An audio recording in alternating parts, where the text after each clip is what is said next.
एक ऐसी अद्भुत कहानी है जो मैं आज आपको ध्यानपूर्वक सुनाऊंगा, और इससे सुनने के बाद आप ज्यादा सोचना, डरना और चिंता सब छोड़ देंगे और आपका मन खुशियों से और प्रसन्नता से भर जाएगा। तो चलिए आज की कहानी की शुरुआत करते हैं। दोस्तों, एक समय की बात है, किसी नगरी में एक युवक रहा करता था। वो युवक अत्यंत दुखी था। वो बहुत निराश था। उसे यह समझ नहीं आ रहा था कि आखिर इस दुनिया में हर व्यक्ति अपने मतलब के लिए ही क्यों जीता है। उसे हर जगह हर कोई केवल स्वार्थी नजर आता था। वह हमेशा यही सोचा करता कि उससे कोई प्यार नहीं करता, उसकी कोई परवाह नहीं करता। सब उससे मतलब के लिए अपने संबंध रखते हैं। मतलब खत्म हो जाते ही सब उसे अपने आप से दूर कर देते हैं। दोस्तों, हमारे जीवन में भी कुछ ऐसा ही होता है। हम भी हमेशा किसी न किसी का साथ ढूंढते ही रहते हैं, और जब हमें किसी का साथ नहीं मिल पाता तो हम अपने आप को अकेला महसूस करते हैं, कमजोर महसूस करते हैं। हमें लगता है कि इस दुनिया में हमारे जैसे कोई है ही नहीं। हमें कोई प्यार नहीं करता, हमारी कोई परवाह नहीं करता। लेकिन हम यह भूल जाते हैं कि अंत में तो हर किसी को अकेले ही जाना है। वह व्यक्ति अपने इस अकेलेपन से बहुत परेशान हो चुका था, जिस कारण एक दिन उसने अपना घर छोड़ दिया और एक रास्ते पर निकल पड़ा। उसके मन में कई सारे विचार थे। उन विचारों में मग्न होकर वह उस रास्ते पर आगे की ओर बढ़ता ही जा रहा था। तभी उसे रास्ते में एक आश्रम दिखाई पड़ा। वह उस आश्रम की ओर आगे बढ़ा। तभी उसने देखा कि एक गुरु अपने शिष्यों को ध्यान करना सिखा रहे हैं, और उन्हीं शिष्यों में से एक शिष्य ने अपने गुरु से कहा, है गुरु, आखिर यह ध्यान क्या है और इस ध्यान को करने से हमें क्या लाभ? तभी वह गुरु अपने उस शिष्य के इस सवाल का जवाब देते हुए कहते हैं, पुत्र, ध्यान ही सच है और ध्यान हमें अकेला कर देता है। हम जितने ज्यादा अकेले होते जाते हैं उतना ही हम ध्यान में उतरते चले जाते हैं, और यही अकेलापन तुम्हें सत्य के मार्ग पर ले जाता है, तुम्हें सत्य की प्राप्ति करवाता है। वह युवक आश्रम के बाहर खड़े होकर यह सब कुछ देख रहा था, सुन रहा था। जैसे ही उसने उन गुरुवर के मुख से यह सारी बातें सुनी, वह दौड़ा दौड़ा उन गुरुवर के पास आया और कहने लगा, है गुरुवर, यदि ध्यान हमें अकेला कर देता है तो इसका मतलब यह हुआ कि मैं इन सब चीजों में श्रेष्ठ हूं। आप तो ध्यान का सहारा लेकर अकेले होते हैं, लेकिन मैं तो ऐसे ही अकेला हूं। मेरा ऐसा कोई नहीं है जिसे मैं अपना कह सकूं, जो मेरी परवाह करता हो, जो मेरा ख्याल रखता हो, और मैं अपनी राह पर अकेला ही चलता चला जा रहा हूं। उस व्यक्ति की ये सारी बातें सुनकर उन गुरुवर ने उस व्यक्ति को ध्यानपूर्वक देखा और उसके बाद उससे कहते हैं, भंते, अगर तुम अकेले हो तो तुम्हारे पीछे तुम्हारा पूरा परिवार, तुम्हारे मित्र, तुम्हारे शत्रु, तुम्हारे सगे संबंधी, इन सब को लेकर तुम कहां जा रहे हो? उन गुरुवर के मुख से यह बात सुनकर वह व्यक्ति चौंक उठा और उसने तुरंत ही पीछे मुड़कर देखा तो वहां पर कोई नहीं था। तभी वह उन गुरुवर से कहता है गुरुवर, कौन है मेरे पीछे? कोई तो नहीं, न मेरे परिवार वाले, न मेरे मित्र, न मेरे शत्रु, और न ही मेरे सगी संबंधी। मैं तो सबको पीछे छोड़ आया हूं, क्योंकि कोई मुझे नहीं पूछता, कोई मेरी परवाह नहीं करता, कोई मेरा ख्याल तक नहीं रखता, यहां तक कि मेरी कोई आवाज तक नहीं सुनना चाहता। लेकिन जब किसी के ऊपर कोई समस्या आती है तो वह मुझे अवश्य याद करता है, पर बाकी समय पर वह मुझे पूछते तक नहीं। उन्हें यह तक खबर नहीं होती कि मैं किस हाल में हूं, मैं जिंदा भी हूं या नहीं। उन सबको इन सब चीजों से कोई फर्क नहीं पड़ता। उन गुरुवर ने उस व्यक्ति की यह सारी बातें ध्यानपूर्वक सुनी और उसके बाद उस युवक से कहते हैं, भंते, तुम सही कह रहे हो, लेकिन जब तक तुम इन सभी को छोड़कर नहीं आते तब तक तुम भला अकेले कैसे हो सकते हो? वह व्यक्ति एक बार फिर से आश्चर्यचकित होकर पीछे मुड़कर देखता है और फिर उन गुरुवर से कहता है गुरुवर, यहां पर तो कोई नहीं है, मैं अकेला ही यहां पर आया हूं। लग रहा है कि आप मेरा मजाक उड़ा रहे हैं। मेरे पीछे कोई नहीं है, आप खुद देख सकते हैं, तो फिर आप ऐसा क्यों कह रहे हैं कि जाओ और इन्हें छोड़कर आओ? जब मेरे साथ कोई है ही नहीं तो मैं भला उन्हें कहां छोड़ूं, कैसे छोड़ूं? उस युवक की ये सारी बातें सुनकर वह गुरुवर मुस्कुराने लगे और उस युवक से कहते हैं, भंते, आखिर तुम मुझसे क्या चाहते हो? इस पर वह युवक उन गुरुवर से कहता है गुरुवर, मैं आपका शिष्य बनना चाहता हूं, मुझे कोई साथी चाहिए, मुझे अपना शिष्य बना लीजिए, मैं जीवन भर आपका आभारी रहूंगा। उस युवक की यह बातें सुनकर उन गुरुवर ने कहा, भंते, तुम चाहो तो यहां पर 1 महीने रह सकते हो। उसके बाद ही मैं यह निर्णय कर पाऊंगा कि क्या मुझे तुम्हें अपना शिष्य बनाना चाहिए या फिर नहीं। लेकिन तुम्हें मेरी एक बात माननी होगी। तुम्हें इन 30 दिनों के अंदर ध्यान का अभ्यास करना होगा। अगर तुम ये कर सकते हो तो तुम यहां पर अगले 1 महीने के लिए रुक सकते हो, अन्यथा तुम्हारे लिए यहां पर कोई जगह नहीं। उस व्यक्ति ने काफी सोच विचार कर उन गुरुवर से कहा, है गुरुवर, आप जैसा कहेंगे मैं वैसा ही करूंगा। आप चाहते हैं कि मैं इन 30 दिनों में ध्यान का अभ्यास करूं, तो मैं यह करने के लिए तैयार हूं। उस व्यक्ति ने उन गुरुवर की बात मान ली और आश्रम में ही रुक गया। अगले दिन सुबह सुबह वह गुरुवर उस व्यक्ति के पास आए और उस व्यक्ति से कहने लगे, भंते, तुम किससे बात कर रहे हो? तुम्हारा ध्यान कहां है? इस पर वह व्यक्ति जवाब देते हुए कहता है गुरुवर, मेरे साथ तो कोई नहीं है, मैं भला किससे बात करूंगा, मैं तो अकेला हूं। तभी वह गुरुवर उस व्यक्ति से कहते हैं, ठीक है, लेकिन अब ध्यान लगाओ, क्योंकि तुमने मुझे वचन दिया था कि इन 30 दिनों में तुम ध्यान का अभ्यास करोगे। उन गुरुवर के कहने पर वो व्यक्ति ध्यान करने बैठ जाता है, लेकिन पहले दिन उसे ध्यान करने में बहुत तकलीफें आती हैं, बहुत सारी परेशानियों का सामना करना पड़ता है। यहां तक कि वो ढंग से लगातार बैठ भी नहीं पा रहा था। उसके पैर मानो सुन्न से हो जाते और उसका पैर मानो काम करना ही बंद कर देता। ये सारी बातें वह गुरुवर देख रहे थे। तभी उन गुरुवर ने उस व्यक्ति से कहा, बनते, तुम जितना देर चाहो उतना देर बैठ सकते हो। ये ऐसा कोई जरूरी नहीं है कि तुम एकाएक लगातार बैठे ही रहो। यदि तुम्हें थोड़ी तकलीफ है तो तुम उठ सकते हो, टहल सकते हो और फिर आकर बैठ सकते हो। इतना कहकर वह गुरुवर वहां से चले गए। अगले दिन सुबह सुबह फिर वह उस व्यक्ति के पास आए और उस व्यक्ति से कहने लगे, भंते कौन है? किससे बातें कर रहे हो? कोई आया है क्या? उन गुरुवर की इस बात का जवाब देते हुए वह व्यक्ति उन गुरुवर से कहता है गुरुवर, यहां पर तो कोई नहीं है, आप खुद देख लीजिए, मैं भला किससे बातें करूंगा। तभी वह गुरुवर एक बार फिर उस व्यक्ति से कहते हैं, चलो ध्यान का अभ्यास करो। तभी वह व्यक्ति उन गुरुवर से कहता है गुरुवर, क्या केवल आंखें बंद करके बैठ जाना, इसे ही ध्यान कहते हैं? अगर इसे ही ध्यान कहते हैं तो यह तो बड़ा ही आसान है और इसे तो कोई भी कर सकता है, केवल आंखें बंद करके बैठना ही तो है। इसका जवाब देते हुए वह गुरुवर उस व्यक्ति से कहते हैं, भंते, केवल आंखें बंद करके बैठ जाना इसे ध्यान नहीं कहते।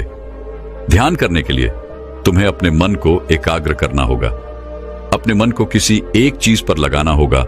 वह कोई भी चीज हो सकती है, बाहर की कोई आवाज या तुम्हारे भीतर से आने वाली ये सांसें, इन सांसों के अंदर और बाहर होने की आवाज। तुम ऐसी किसी भी चीज पर ध्यान लगा सकते हो जो लगातार वर्तमान समय में घट रही है, ताकि तुम्हारा पूरा ध्यान उस चीज पर एकाग्र हो और तुम्हारा ध्यान कहीं भी भटके नहीं, जिस कारण तुम उस पर ध्यान लगा पाओगे। और एक बात और याद रखना, जब तुम उस चीज पर ध्यान लगाओगे तो तुम्हारा ध्यान हटना नहीं चाहिए। इतना कहकर वह गुरुवर वहां से चले गए। अगले दिन जब वह सुबह सुबह एक बार फिर उस व्यक्ति से मिलने आए तो उन्होंने एक बार फिर उस व्यक्ति से कहा, भंते, आज कौन आया है? किससे बातें कर रहे हो? बड़ी जोर जोर से आवाज आ रही है। तुम यहां पर खुद शांति पाने आए हो या फिर दूसरों को अशांत करने के लिए? वह व्यक्ति उन गुरुवर से कहता है गुरुवर, पर यहां पर तो कोई है ही नहीं, तो मैं भला किससे बात करूंगा? यहां तक कि अभी तक मेरे मुख से एक शब्द तक नहीं निकला है, तो फिर आपको कैसे जोर जोर की आवाजें कहां से आ रही हैं? और जब मैंने एक शब्द भी नहीं बोला तो मैं भला दूसरों के लिए अशांति का कारण कैसे बन सकता हूं? तभी वह गुरुवर उस व्यक्ति से कहते हैं, ठीक है, चलो ध्यान का अभ्यास करो। तभी वह व्यक्ति उन गुरुवर से कहता है गुरुवर, मेरा एक प्रश्न है, क्या मैं आपसे पूछ सकता हूं? तभी वह गुरुवर उस व्यक्ति से कहते हैं, पूछो, तुम्हें क्या पूछना है? तभी वह व्यक्ति उन गुरुवर से कहता है गुरुवर, आप कहते हैं किसी भी एक चीज पर ध्यान लगाओ जो वर्तमान समय में घट रही हो, उस पर अपना पूरा ध्यान लगा दो। लेकिन जब मैं अपनी सांसों पर या फिर किसी ऐसी चीज पर ध्यान लगाने का प्रयास करता हूं जो लगातार घट रही है, तो मेरा ध्यान लगातार नहीं रह जाता। मैं पल पल भटकता रहता हूं। कभी मुझे कुछ याद आने लगता है तो कभी मुझे कुछ और याद आने लगता है। वो पुरानी चीजें, वो पुरानी यादें मेरा पीछा नहीं छोड़ती। आपके कल यहां से चले जाने के बाद मैंने ध्यान करने के लिए बहुत प्रयास किया, लेकिन वह पुरानी यादें बार बार मुझे याद आ रही थी, जिस कारण मैं एक चीज पर ध्यान लगा ही नहीं सका। तो अब मुझे क्या करना चाहिए? उस व्यक्ति की यह सारी बातें सुनकर वह गुरु मुस्कुराने लगे और वहां से चले गए। उन गुरुवर की हंसने की वजह उस व्यक्ति को समझ नहीं आई। अगले दिन सुबह सुबह एक बार फिर वह गुरु उस व्यक्ति के पास पहुंचे और कहा, भंते, ये तुम क्या कर रहे हो? इतना आलस, चारों ओर आलस ही आलस फैला हुआ है। अपने पास से आलस को भगाओ, अन्यथा यह तुम पर हावी हो जाएगा और फिर तुम हमेशा इसके अधीन बनकर रहोगे। तभी वह व्यक्ति गुरुवर से कहता है गुरुवर, आप तो रोज एक ही बात कहते हैं कि यहां पर कोई है, लेकिन मुझे तो कोई नजर आता ही नहीं। आप ही बताइए, यहां पर कौन है? तभी वह गुरु वह उस व्यक्ति से कहते हैं, ठीक है, चलो अभ्यास के लिए चलते हैं। तभी वह व्यक्ति उन गुरुवर से कहता है गुरुवर, मेरा एक प्रश्न है, आपकी आज्ञा हो तो मैं आपसे पूछना चाहता हूं। है गुरुवर। उस व्यक्ति से कहते हैं, हां, पूछो, क्या प्रश्न है तुम्हारा? तभी वह व्यक्ति उन गुरुवर से कहता है गुरुवर, आपकी कृपा से अब मैं पहले से बेहतर तरीके से ध्यान कर पा रहा हूं, लेकिन अभी भी मुझे एक समस्या आ रही है, और वह यह है कि जब भी मैं अपनी सांसों पर ध्यान देता हूं तो मेरा मन एकाग्र तो होता है और मैं पहले से ज्यादा और अच्छी तरह से ध्यान भी लगा पाता हूं, लेकिन ध्यान लगाते लगाते मुझे नींद आने लगती है और मैं सो जाता हूं। फिर उसके बाद मुझसे ध्यान नहीं हो पाता। उसके बाद केवल बस मुझे नींद ही नींद आती रहती है और मैं ध्यान की तरफ फिर अपने आप को मोड़ नहीं पाता। उस व्यक्ति की यह बात सुनकर वह गुरुवर उस व्यक्ति से कहते हैं, यह तो अच्छी बात है। इतना कहकर वह वहां से चले जाते हैं। 5वें दिन जब सुबह सुबह वह गुरुवर उस व्यक्ति के पास पहुंचते हैं तो वे कहते हैं, भंते, तुमने इतने लोगों को क्यों बुला रखा है? इतने सारे लोग तुम्हें ध्यान नहीं करने देंगे। तुमने इतने सारे लोगों को क्यों बुलाया है? इन्हें यहां से जल्दी भेजो। मुझे यह बिल्कुल नहीं पसंद। तुम तो यहां पर अकेले आए थे जैसा कि तुमने कहा, तो फिर इतने सारे लोगों को तुमने आज क्यों बुला रखा है? इन्हें अभी के अभी वापस छोड़कर आओ। तभी वह व्यक्ति उन गुरुवर के बारे में मन ही मन यह सोचता है कि लगता है गुरुवर पागल हो चुके हैं। जब भी रोज आते हैं तो हमेशा एक ही बात कहते हैं कि यहां पर कोई है, लेकिन मुझे तो कोई नजर ही नहीं आता। बड़ी विनम्रता से उन गुरुवर से कहा, है गुरुवर, शायद आपकी आंखें जो देख पा रही हैं वह मैं नहीं देख पा रहा हूं। मुझे तो यहां पर कोई नजर नहीं आता। फिर आपको कैसे? यहां पर लोग ही लोग नजर आ रहे हैं। फिर गुरुवर उस व्यक्ति से कहते हैं, अच्छा ठीक है, चलो अब ध्यान का अभ्यास करते हैं। तभी वह व्यक्ति उन गुरुवर से कहता है गुरुवर, मुझे ध्यान के वक्त नींद आती थी। जैसा कि मैंने आपको बताया था, उस पर तो मैंने नियंत्रण पा लिया, लेकिन अब जब भी मैं ध्यान करने बैठता हूं, किसी एक चीज पर अपना ध्यान केंद्रित करता हूं, तो मेरे मन में विचारों का सैलाब होता है। मानो विचारों की बाढ़ सी आ जाती है। इतने विचार तो आंख खोलकर भी मैंने कभी नहीं देखे होंगे, जितने की आंखें बंद करने के बाद मुझे नजर आते हैं। और इन विचारों में कुछ ऐसे विचार भी मेरे मन में आते हैं जिनके बारे में आज तक मैंने सोचा तक नहीं है। मुझे उनके बारे में कुछ भी नहीं पता। यह सब क्यों हो रहा है गुरुदेव? उन गुरुवर ने उस व्यक्ति की यह बात सुनकर उस व्यक्ति से कहा, अच्छा ऐसा हो रहा है। इतना कहकर वह गुरुवर वापस चले गए। अगले दिन सुबह सुबह वह गुरुवर एक डंडा लेकर उस युवक के पास पहुंचे और एक डंडा जड़ते हुए उस युवक से कहते हैं, मैंने तुम्हें पहले ही कहा है, इतने सारे लोग मुझे पसंद नहीं, तुम्हें इन्हें छोड़कर आना होगा। आखिर तुम रोज रोज इन्हें क्यों ले आते हो? इतनी भीड़ इकट्ठा करके तुम्हें क्या लाभ? आज के बाद यह यहां पर नहीं आने चाहिए। इस बात का ख्याल रखना। यदि आज के बाद यहां पर कोई भी नजर आया और तुम्हारी बक बक मुझे सुनाई पड़ी, तो मैं तुरंत ही तुम्हें इस आश्रम से निकाल दूंगा। तभी वह व्यक्ति बड़ी विनम्रता से उन गुरुवर से कहता है गुरुर, मुझे तो यह समझ नहीं आता कि मुझे कोई नजर ही नहीं आता, लेकिन आप रोज एक ही बात कहते हैं कि यहां पर मैंने भीड़ इकट्ठी कर रखी है। जिन लोगों को भी मैंने लाया है उन्हें मुझे छोड़कर आना होगा, लेकिन मैं आपसे हर रोज एक ही बात कहता हूं कि मुझे कोई नहीं नजर आता, ना ही मुझे कोई यहां पर दिखाई पड़ता है और ना ही मैं अपने मुख से एक शब्द भी निकालता हूं, लेकिन फिर भी आप कहते हैं कि आपको लोगों की आवाजें सुनाई पड़ रही हैं।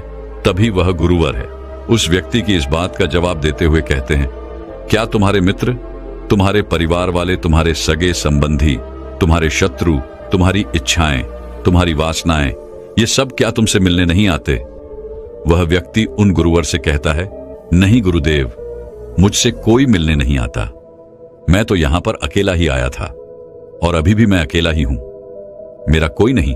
तभी वह गुरु व क्रोधित होकर उस झंडे से उस व्यक्ति पर एक और प्रहार करते हैं और कहते हैं, अभी बैठो, अभी ध्यान लगाओ, और यदि तुम्हारे ध्यान में कोई भी आता है तो मुझे बताओ। वह व्यक्ति उन गुरुवर की बात मान लेता है और तुरंत ही ध्यान करने बैठ जाता है। कुछ देर तक तो वह काफी शांत रहता है, लेकिन कुछ देर बाद ही वह उन गुरुवर से कहता है गुरुदेव, मेरा भाई मुझसे मिलने आया है, साथ में मेरे पिताजी भी हैं। दोनों बहुत दुखी हैं क्योंकि मैं उन्हें छोड़कर यहां जो चला आया हूं। मेरे भाई की तबीयत भी कुछ ठीक नहीं लग रही। वह मुझे बुला रहे हैं। मेरे बड़े भाई की पत्नी अर्थात मेरे भाभी मेरे बड़े भाई के साथ अच्छा व्यवहार नहीं कर रही, और तो और मेरी प्रेमिका भी आई हुई है। वह मुझसे पूछ रही है कि क्या तुम मुझसे शादी करोगे या फिर मैं किसी और से शादी कर लूं। वह भी बहुत दुखी नजर आ रही है। और इतना ही नहीं, मेरे कुछ मित्र भी पीछे खड़े हैं जिनसे मैंने कुछ कर्ज लिए थे। आज वो मुझसे अपना कर्जा मांगने आए हैं, मुझे धोखेबाज कह रहे हैं, मुझे अपशब्द बोल रहे हैं, और वो साथ में मेरे कुछ शत्रुओं को भी लाए हैं। लेकिन मेरे शत्रु मुझे मारना नहीं चाहते। वह तो यह कह रहे हैं कि तू तो पहले से ही मरा हुआ है, तुझे और क्या मारना।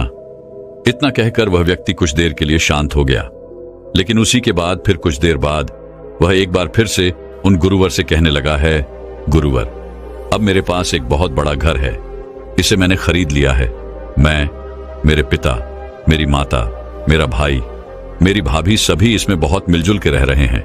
हम बहुत खुश हैं। मैं अब अपने मित्रों से अत्यधिक अमीर हूं। मेरे पास बेशुमार धन दौलत है, और तो और मैंने अपनी प्रेमिका से शादी भी कर ली है और इसका जश्न मना रहे हैं। इतना कहकर वह व्यक्ति एक बार फिर शांत हो गया और फिर कुछ देर बाद और फिर एक बार उन गुरुवर से कहता है गुरुवर, मुझे कोई मारने का प्रयास कर रहा है। लगातार वो मुझ पर प्रहार कर रहा है। मैं उसका चेहरा देखने का प्रयास कर रहा हूं, लेकिन मुझे उसका चेहरा नजर नहीं आ रहा। इतना कहते कहते वह उन गुरुवर से कहता है, गुरुदेव, ये तो आप हैं जो मुझे मार रहे हैं और यह भी कह रहे हैं कि इतनी भीड़ को लेकर क्यों आए हो और इन्हें लेकर कहां जा रहे हो। मेरे साथ तुम्हें अकेले ही चलना होगा।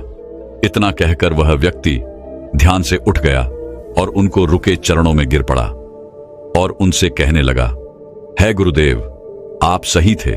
आप जो हमेशा कहते थे कि इस भीड़ को लेकर मैं कहां जा रहा हूं, आप हमेशा यही कहते थे कि इन सबको छोड़ कर आओ, लेकिन मुझे कोई नजर नहीं आता था। लेकिन आज मैंने उन सबको देख लिया जिन्हें मैं अपने साथ लेकर आया था, जिन्हें मैं अपने साथ लेकर घूम रहा था। हर कोई मेरे साथ ही है, मेरे पास है। लेकिन मैं ये सोच रहा था कि आखिर मैं इतना बेचैन क्यों हूं और मेरी बेचैनी की वजह क्या है। उस व्यक्ति की यह सारी बातें उन गुरुवर ने ध्यानपूर्वक सुनी और उसके बाद वो वहां से चुपचाप उठकर चले गए। उसके बाद से वो गुरुवर उसके पास कभी नहीं आए।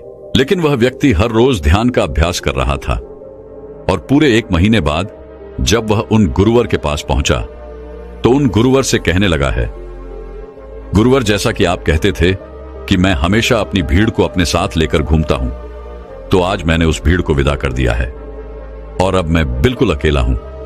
मेरे साथ कोई नहीं, मेरे साथ आप भी नहीं है, यहां तक कि मैं खुद अपने साथ नहीं हूं। मैं एक परम शांति महसूस कर रहा हूं। अब मुझे ऐसा प्रतीत होता है कि अब मेरे जीवन में कोई समस्या नहीं है, कोई समाधान नहीं है। मैं बहुत हल्का महसूस कर रहा हूं, मैं बहुत अच्छा महसूस कर रहा हूं और इस शांति में जो आनंद है इसका क्या कहना। तभी वह गुरुवर उस व्यक्ति से कहते हैं, भंते, अगर तुम चाहो तो इस अकेलेपन को लेकर तुम अपनी दुनिया में वापस जा सकते हो। अव्याधि, तुम उस संसार में वापस भी लौट जाओ। भले ही लोग तुम्हारे आसपास क्यों न रहे, भले ही पूरी भीड़ तुम्हारे साथ क्यों न रहे, लेकिन फिर भी तुम अकेले ही रहोगे। फिर चाहे वह तुम्हारे रिश्तेदार हो, सगे संबंधी हो, परिवार वाले हों, तुम्हारे मित्र, तुम्हारे शत्रु, तुम्हारी भावनाएं या फिर तुम्हारी प्रेमिका, इन सब के साथ रहकर भी तुम पूर्ण रूप से अकेले ही रहोगे। और इतना ही नहीं, तुम्हारे जीवन में जब भी कोई बुरी परिस्थितियां आएंगी तब भी तुम बिल्कुल अकेले और शांत रहोगे और तुम हर परिस्थितियों का समाधान निकालने में भी अब पूरी तरह सक्षम हो चुके हो। और यदि अब तुम चाहो तो मैं तुम्हें अपना शिष्य बना सकता हूं, क्योंकि हो सकता है तुम्हें यह लग रहा हो कि यह 30 दिन तो पूरे खत्म हो चुके, लेकिन ध्यान का मार्ग अभी शुरू हुआ है। और याद रहे कि अभी तो बहुत कुछ सीखना है, जानना है, लेकिन कुछ रखना नहीं है। यह मार्ग अभी शुरू हो रहा है और यह मार्ग अति लंबा है और इस मार्ग की शुरुआत शांति से ही होती है। तभी वह व्यक्ति उन गुरुवर को प्रणाम करता है और उनसे कहता है, हे गुरुवर, मैं अपने घर वापस लौटना चाहता हूं, अपने उस संसार में वापस जाना चाहता हूं ताकि मैं अपनी जिम्मेदारियों को निभा सकूं और साथ ही साथ इस मार्ग पर भी आगे बढ़ सकूं। यदि आपकी आज्ञा हो। इतना कहकर वह व्यक्ति शांत हो गया। तभी वह गुरु मुस्कुराने लगे और उस व्यक्ति से कहते हैं, भंते मन शांत हो तो सब हो सकता है। तुम संसार में रहकर भी अकेले रह सकते हो, लेकिन एक बात याद रखना कि हमें सीखना बहुत कुछ है, जानना बहुत कुछ है, लेकिन रखना कुछ भी नहीं। अब तुम जा सकते हो, तुम्हारा कल्याण हो। तो दर्शकों, चलिए अब ज्यादा सोचने के ऊपर अगली कहानी की शुरुआत करते हैं। संपूर्ण मानव जाति एक दौड़ में लगी हुई है, एक ऐसी दौड़ जो कभी पूरी नहीं होती, जो उसके जन्म के साथ शुरू होती है और मरने तक उसका पीछा नहीं छोड़ती। लेकिन क्या कभी आपने ध्यान दिया है कि यह दौड़ किस चीज की है? जरा ठहरकर खुद से पूछिए कि आप किसके पीछे दौड़ रहे हैं और वास्तव में क्या यह दौड़ कभी पूरी हो सकती है? जिन भौतिक सुख सुविधाओं को इकट्ठे करने में इंसान लगा रहता है, क्या वास्तव में वो भौतिक सुख सुविधाएं उसे शांति या फिर आनंद प्रदान कर सकती है? सिकंदर ने मरने से पहले अपने सभी मंत्रियों को कहा था कि जब मेरी अर्थी उठाई जाए तो मेरा शरीर ढका हुआ नहीं होना चाहिए, मेरी हथेलियां खुली होनी चाहिए, ताकि सारी दुनिया यह देख सके कि जो सिकंदर पूरी दुनिया को जीत सकता था, वो भी अपने साथ कुछ नहीं ले जा सका। उसके हाथ खाली के खाली रह गए। लेकिन जीवन की बागडोर ऐसी होती है कि उसे कभी ठहरने का वक्त ही नहीं मिलता। कभी वह सोच विचार ही नहीं करता कि जीवन का सबसे बड़ा सुख क्या है और इसके विपरीत जीवन का सबसे बड़ा दुख क्या है। सुख सुविधाएं तो बहुत लोग इकट्ठा कर लेते हैं, लेकिन सही मायने में उसका भोग कितने लोग कर पाते हैं? वही भौतिक वस्तुएं जो उसने अपने आनंद, अपनी शांति के लिए संग्रहित की थी, वही सुख सुविधाएं उसके दुख का कारण बन जाती हैं। जब पैसा नहीं कमाया था तो पैसा ना होने का दुख था, और जब पैसा कमा लिया तो वही पैसा उसके बच्चों के लिए या उसके लिए झगड़े का कारण बन जाता है। तो फिर कैसे सुख सुविधाएं, किन चीजों के पीछे आप भाग रहे हो? आज की जो कहानी मैं आप लोगों को सुनाने वाला हूं, उसमें आपको जीवन का सबसे बड़ा दुख और सबसे बड़ा सुख पता चलेगा। इससे पहले कि आप इस कहानी में खो जाएं, इस चैनल को सब्सक्राइब जरूर कर लें। तो चलिए कहानी शुरू करते हैं। अपनी गरीबी के दिन याद करके सेठ धनानंद की आंखों में आंसू आ गए। आज उसने जीवन में सब कुछ हासिल कर लिया था। सारी सुख सुविधाएं उसके पास थी। घर में नौकर चाकर थे, हजारों लोग उसके नीचे काम करते थे, जो उसकी एक आवाज पर उसके पास खड़े होते थे। लेकिन फिर भी आज सब कुछ हासिल कर लेने के बाद भी वो दुनिया में अपने आप को सबसे गरीब आदमी समझ रहा था। आखिरकार अपनी गरीबी के दिन याद करके उसकी आंखों में आंसू आ गए। उसके पास कुछ नहीं था, लेकिन तब भी वो प्रसन्न रहता था। लेकिन आज सब कुछ होने के बाद भी वो प्रसन्न नहीं था। और दुनिया में वही आदमी सबसे गरीब होता है जो सब कुछ होते हुए भी अकेला महसूस करता है। उसे एहसास होने लगा था कि धन संपदा या भौतिक सुख सुविधाएं उसके मन की पूर्ति नहीं कर सकती। लेकिन अब तो बहुत देर हो चुकी थी। उसका पूरा जीवन बीत चुका था। अब पूरे जीवन की कमाई उसे व्यर्थ लगने लगी। उसे लगने लगा कि उसने जो कुछ कमाया वो सब यूं ही था, व्यर्थ था। ये एहसास उसे जीवन में पहले कभी नहीं हुआ था। काश उसे ये एहसास पहले हो गया होता तो वह ठहर जाता, रुक कर चिंतन करता कि जो चीज वह इकट्ठी कर रहा है, क्या वास्तव में वह इकट्ठी करने लायक है? अगर उसे यह बात पहले पता चल गई होती तो वो अपने जीवन में सार्थकता खोजने की कोशिश करता। वो उस रहस्य के बारे में खोज करता जो उसके मन की पूर्ति करता, जो उसका अकेलापन दूर करता, जो उसके जीवन को संपूर्ण बना देता। उसने अपने दोनों बेटों को अपने पास बुलाया और उन्हें जीवन की सीख समझाने की कोशिश करने लगा। सेठ ने अपने बेटों से कहा कि बेटा, मेरे को तो जीवन में कोई बताने वाला नहीं था, सही रास्ता दिखाने वाला कोई था ही नहीं, इसलिए मैं उस रास्ते पर चलता रहा जिसका कोई अंत नहीं था। और आखिर में पहुंचकर मुझे महसूस हुआ कि जितना रास्ता मैं तय करके आया हूं उतना ही रास्ता बाकी और है। शायद मैं गलत रास्ते पर निकल पड़ा था और अब इतना समय नहीं बचा कि मैं नए रास्ते पर फिर से नया सफर शुरू करूं। उसने अपने दोनों बेटों से कहा कि बेटा पता है दुनिया में सबसे बदनसीब आदमी कौन होता है? वो जिसके पास सब कुछ होते हुए भी कुछ नहीं होता, जो अपने आप को सब कुछ होते हुए भी अकेला महसूस करता है। भला इससे बड़ा दुख, इससे बड़ी बदनसीबी और क्या हो सकती है? यह सुनकर उसके बड़े बेटे ने कहा कि पिताजी, सब कुछ तो आपके पास है, धन संपदा, पूरा परिवार, सारी खुशियां आपके पास है, लेकिन फिर भी आप अपने आप को बदनसीब क्यों समझते हैं? उसका बड़ा बेटा वह नहीं समझ पा रहा था जो उसके पिता उसे समझाने की कोशिश कर रहे थे। फिर भी उसने अपनी बात को समझाने की कोशिश करते हुए कहा, अभी तुम्हें लगता है कि जीवन में तुम्हारे पास सब कुछ है। मुझे भी तुम्हारे उम्र में ऐसा ही लगता था, लेकिन अब मैं बूढ़ा हो चला हूं। कुछ समय बाद मेरी मृत्यु भी नजदीक है और अब मुझे एहसास हो रहा है कि दुनिया में तो सब कुछ पीछे छूट जाता है। घर, परिवार, रुपया, पैसा, धन संपदा, सब कुछ यही रह जाता है और आखिर में मेरे साथ जाएगा क्या? क्या मैं दुनिया में सबसे अकेला इंसान नहीं हूं? क्या मैं दुनिया का सबसे बदनसीब आदमी नहीं हूं, जिसके पास सब कुछ होते हुए भी वह अपने साथ कुछ भी नहीं ले जा सकता? सेठ के बेटे ने सेठ से सवाल पूछा कि पिताजी, फिर दुनिया में क्या इकट्ठा करना चाहिए? ऐसे तो हर इंसान अकेला ही होता है। कौन इंसान इस दुनिया में भला ऐसा होता है जो अपने साथ इस दुनिया की सुख सुविधाएं या फिर अपना परिवार को साथ लेकर जाता है? सब लोग तो अकेले ही जाते हैं। फिर तो दुनिया में हर एक आदमी बदनसीब ही हुआ। यही सवाल सेठ के मन में भी उठ रहा था, लेकिन उसके खुद के पास इसका कोई जवाब नहीं था, तो वह अपने बेटे को भला इसका क्या उत्तर देता। इसीलिए उसने अपने बेटे से कहा कि बेटा, मैं खुद इस सवाल का जवाब तलाश रहा हूं। अगर एक आदमी के पास सब कुछ होते हुए भी वह अकेला है, उन भौतिक सुख सुविधाओं का वह भोग नहीं कर पा रहा है, तो वह सबसे बड़ा दुख हुआ। मैं मानता हूं दुनिया का सबसे बड़ा दुख यही है कि आपके पास सब कुछ होते हुए भी आप अकेलापन महसूस करो। लेकिन इसके विपरीत दुनिया का सबसे बड़ा सुख क्या हो सकता है? इस सवाल का जवाब तो मेरे बेटे मुझे भी नहीं पता। इसीलिए मैं यह चाहता हूं कि मेरे मरने से पहले जिस सवाल का जवाब मुझे नहीं मिला, वह जवाब तुम अपने जीवन में ढूंढो। और यकीन मानो, अगर तुमने अपने जीवन में इस सवाल का जवाब ढूंढ लिया तो तुम दुनिया के सबसे सुखी इंसान कहलाओगे। यह कहानी सुनाकर गुरु ने अपने शिष्यों से सवाल पूछा कि दुनिया में सबसे बड़ा सुख क्या होता है? सभी शिष्य ध्यानपूर्वक अपने गुरु की यह कहानी सुन रहे थे। संध्या का समय था। धीमी धीमी हवा चल रही थी, जिससे कि पेड़ की पत्तियां हिल रही थीं। आसमान में पक्षी सहचा रहे थे। सूर्य अस्त होने को आया था और सभी शिष्य अपने गुरु से इस सवाल का जवाब जानना चाहते थे। लेकिन इससे पहले ही गुरु ने अपने शिष्यों से सवाल पूछ लिया।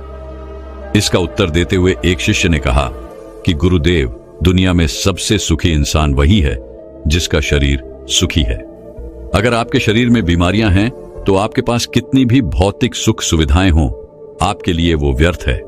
और इसके विपरीत अगर आपका शरीर सुखी है, अगर आपका शरीर स्वस्थ है, तो चाहे आपके पास कुछ भी नहीं हो, लेकिन उसके बावजूद आप अपने जीवन में सुखी रहोगे। इसीलिए संसार का सबसे बड़ा धन हमारा शरीर होता है। यह सुनकर दूसरे शिष्य ने उसका विरोध करते हुए कहा कि गुरुदेव, दुनिया में बहुत से लोग ऐसे हैं जिनका शरीर एकदम स्वस्थ है, लेकिन बावजूद इसके वो अपने जीवन में सुखी नहीं है। मैं मानता हूं कि जीवन में सबसे ज्यादा सुखी वही इंसान है जिसका मन सुखी है। गुरु ने अपने इस शिष्य से सवाल किया कि अच्छा ये बताओ कि मन को सुखी किस प्रकार किया जा सकता है। इसका जवाब देते हुए उस शिष्य ने कहा कि गुरुदेव, मन कभी भी संतुष्ट नहीं होता है। अगर हम किसी प्रकार मन को संतुष्ट करना सीख लें तो फिर हम किसी भी परिस्थिति में आनंद और शांति से रह सकते हैं। लेकिन समस्या यही होती है कि मन का भला कभी होता ही नहीं है। मन को चाहे कितना भी खिला दो, लेकिन उसकी भूख कभी पूरी नहीं होती। चाहे उसको कितना ही धन दे दो, लेकिन बावजूद इसका लालच बढ़ता ही जाता है। अब गुरु ने सभी शिष्यों को समझाना शुरू किया। गुरु ने कहा कि अज्ञानतावश मनुष्य कभी यह समझ नहीं पाता कि उसका मन हमेशा से खाली था, लेकिन व्यर्थ की चिंताएं, व्यर्थ के लक्ष्य अपने जीवन में बनाकर उसने अपने मन को बांध लिया। जिस मन की प्रवृत्ति हमेशा खाली रहने की थी, उसने उस मन को कूड़े कचरे से भर लिया। इसीलिए वह मन जो बचपन में हमेशा खाली रहता था, हर चीज में, हर खेल में आनंद ढूंढ लेता था, अकेले में भी आनंद पूर्वक, शांति पूर्वक रहता था, अब वही मन सब कुछ मिल जाने के बाद भी हमेशा दुखी रहता है। लेकिन अगर इंसान सिर्फ वर्तमान में रहना सीख ले, सिर्फ इतना सा होश प्रकट कर ले कि उसे हमेशा वर्तमान में रहना है, ना तो भविष्य की कल्पनाओं में, ना अतीत की यादों में, सिर्फ वर्तमान में, सिर्फ इस एक सूत्र से वो अपने पूरे जीवन को बदल सकता है। वर्तमान में रहकर सभी सूक्ष्म सुविधाओं का भोग करना, पूर्ण होश के साथ, पूर्ण आनंद के साथ हर एक चीज का भोग करना, सिर्फ यही जीवन को सुखी बना सकता है। हम हर चीज को, हर काम को, हर रिश्ते को आधे अधूरे मन से निभाते हैं। जैसे कि खाना खाते समय हमारा दिमाग कहीं रहता है, हमारा शरीर कहीं रहता है, और इसीलिए जब शरीर और मन में दूरी पैदा होती है तो उससे तनाव पैदा होता है। अगर आपका शरीर और आपका मन और मस्तिष्क सभी एक जगह पर संगठित होना सीख लें, तो फिर आप अपने जीवन में उस शांति, उस आनंद का एहसास कर पाएंगे जो बड़े बड़े योगी पहाड़ों में तपस्या करके प्राप्त करते हैं। लेकिन इसके लिए जीवन में ज्ञान के प्रकाश का उदय होना बहुत आवश्यक है, क्योंकि अज्ञानता में आप अपने मन को कभी नहीं समझ पाएंगे। मन को समझना इस दुनिया का सबसे कठिन कार्य होता है। अगर आप अपने मन को जबरदस्ती वर्तमान में खींच कर लाने की कोशिश करेंगे तो आप बहुत जल्दी परेशान हो जाएंगे। ये कार्य बड़े धीरे धीरे, बड़ी निष्ठा और प्रेम के साथ किया जाता है, बड़े संयम के साथ किया जाता है। अगर आप इसको जबरदस्ती करने की कोशिश करेंगे तो आप तनाव में आ जाएंगे, आप बहुत जल्दी हार मान लेंगे। इसलिए कदम कदम पर आगे बढ़ा जाए तब मंजिल सामने ही है। और यह कहकर गुरु ने सभी शिष्यों से कहा कि अब हम ध्यान करेंगे। ध्यान करने से मनुष्य का मन, उसका मस्तिष्क वर्तमान में स्थापित होना सीख जाता है। धीरे धीरे प्रतिदिन ध्यान का अभ्यास करने से वह उस आनंद और शांति का अनुभव कर पाता है जो सांसारिक वस्तुओं में कहीं नहीं मिलता, जो किसी भौतिक सुख सुविधा में नहीं मिलता। और इसके बाद सभी शिष्य अपने गुरु के साथ ध्यान में लीन हो गए। दोस्तों, मैं उम्मीद करता हूं कि यह कहानी सुनने से आपके जीवन में अच्छे बदलाव आए होंगे। आपको इस वीडियो से क्या सीखने मिला, ये कमेंट करके जरूर बताएं, और अपने परिवार, दोस्तों या आपके करीबी इंसान के साथ ये कहानी शेयर करके उन्हें भी इस ज्ञान से परिचित करवाएं। बाकी अगर आपको ये वीडियो दिल से अच्छी लगी हो तभी इस वीडियो को लाइक कर देना, और आपने अब तक इस चैनल को सब्सक्राइब न किया हो तो चैनल को सब्सक्राइब भी जरूर कर देना। आपका हर दिन शुभ हो और खुशियों से आपका जीवन भरा रहे। धन्यवाद। नमो बुद्धाय।